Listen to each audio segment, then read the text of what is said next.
Ito po yung aming tricycle ads. Naka-install po ito malapit sa Island City Mall po.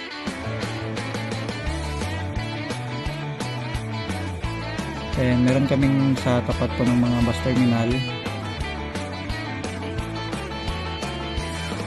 Meron din kami dito malapit sa palengke.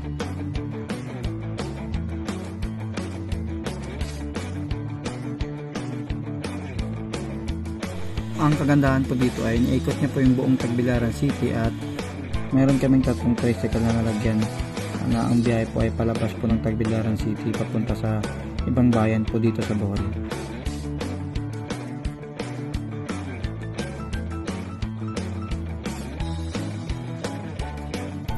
Effective po ito dahil naiikot niya talaga yung buong Tagbilaran City. Then maganda rin yung pagkakabit namin. Kita po yung mga details natin na nilagay namin sa tarpaulin.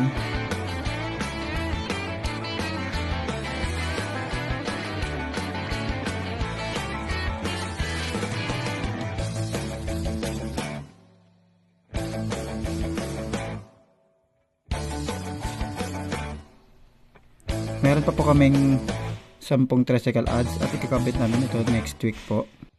Yun lang po. Thank you.